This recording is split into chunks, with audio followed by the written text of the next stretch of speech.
आप सभी को एक बार फिर से नमस्कार। एक बार फिर से आप सभी का एग्रीकल्चरल लैब एनालिसिस चैनल पे बहुत बहुत स्वागत है।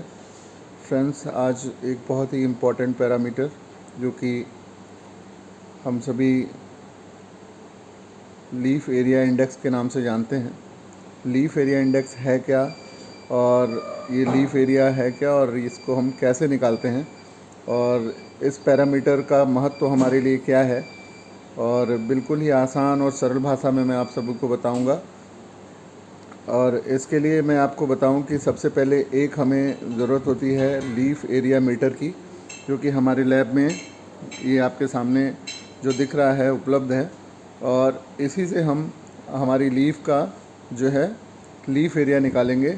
हमारे कुछ स्टूडेंट्स जो कि इस समय लीफ एरिया ले रहे हैं, तो आपके सामने उसको डेमोन्स्ट्रेट भी करेंगे हम कि किस तरीके से लीफ एरिया लेंगे, और उसके बाद फिर किस प्रकार से उसका कैलकुलेशन करके और फिर आगे किस तरीके से डाटा को हम आगे करेंगे। और इसके लिए सबसे पहले ये मैं आपको बताऊं कि ये हमारा लीफ एरिया मीटर है, और इस लीफ एरिया मीटर में ये 180 स्क्वायर सेंटीमीटर का स्केल लगा होता है। 180 स्क्वायर सेंटीमीटर, जैसा कि आप सभी को दिख रहा होगा, इसमें यहाँ पे 180 स्क्वायर सेंटीमीटर लिखा हुआ है। इस 180 स्क्वायर सेंटीमीटर के स्केल को हम यहाँ पर देखिए, ये जो नॉब्स हैं इससे, ये आपको दिख रहा होगा, ये इससे हम इसको 180 स्क्वायर सेंटीमीटर पे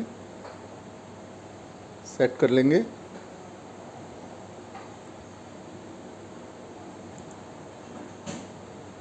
उसके बाद ये देखिए, इस साइड जो साइड में एक नॉब है, इसको हम इस तरीके बाहर की तरफ इसको खींचते हैं। और उसके बाद ये जो स्केल, क्योंकि ये स्केल पे अभी हमने कोई लीफ नहीं रखा, ये पूरी तरीके से ब्लैंक है, इसलिए इसका ये जो रीडिंग है ये ज़ीरो आना चाहिए। और फिर से यहाँ पे ये जो सेट जीरो का ऑप्शन है यहाँ नॉब्स, उस नॉब से हम इसको फिर से सेट ज़ीरो कर लेंगे, और ये हमारा ज़ीरो हो गया। और उसके बाद फिर से एक बार इसको प्रेस करके हम देखेंगे। ठीक, ये कभी कभी क्या होता है कि पॉइंट का एरर इसमें आता है, लेकिन वो बहुत ज़्यादा मायने नहीं रखता। और इसके बाद हम आपको दिखाएंगे कि लीफ एरिया कैसे लेना है। अब इसको एक लीफ जो है इसमें इंसर्ट करा रहे हैं हम, और बहुत ध्यान से आप सभी देखिएगा। ये हमारी किस चीज़ की लीफ है? सैल्विया की लीफ है, और ये इसका लीफ एरिया ले रहे हैं हम लोग। इस लीफ को इस तरीके से इंसर्ट कराया, और फिर इस स्केल को अंदर किया, और उस साइड वाले नॉब को फिर बाहर की तरफ प्रेस किया, और ये हमारी जो रीडिंग है 20.2। अब इस 20.2 को हम अपने एप्लीकेशन के हिसाब से इसको नोट करेंगे, अपने जैसे इस तरीके से, ये जैसे इन्होंने नोट किया हुआ है। और ये देखिए,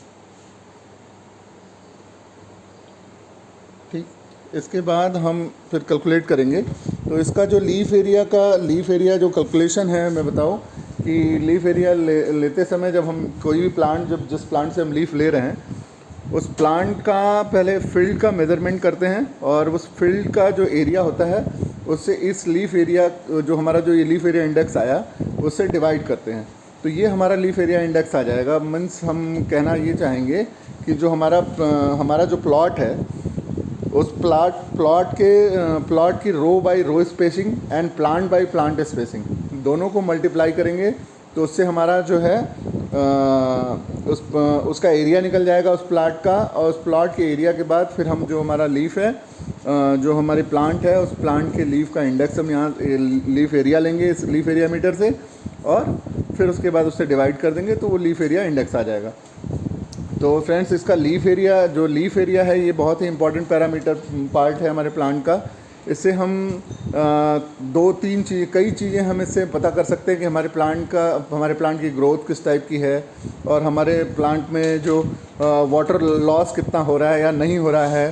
तो उसके लिए सबसे पहले क्या होता है कि जब हम लीफ एरिया लेते हैं, तो हमारे प्लांट के लीफ की एरिया जितनी ज़्यादा होगी, मीन्स उसकी कैनोपी ज़्यादा है, यानी कि जो हमारे प्लांट के नीचे जो वाटर सोर्स है उसका लॉस कम हो रहा है, और वो प्लांट उसको एब्जॉर्ब ज़्यादा कर रहा है। और लॉन्ग टर्म में जब हम इसकी हार्वेस्टिंग करते हैं, तो जिस प्लांट की लीफ जितनी अच्छी होती है, उसकी ईल्ड हमें उतनी ही अच्छी मिलती है। इसलिए हमारे जो प्लांट का लीफ एरिया इंडेक्स जो ये पैरामीटर है बहुत ही इम्पोर्टेंट है। फ्रेंड्स, इस वीडियो को आप लोग देखिए, और कोई और कुछ इसके बारे में कोई कमेंट हो आप लोग प्लीज़ कमेंट करें। Thank you very much.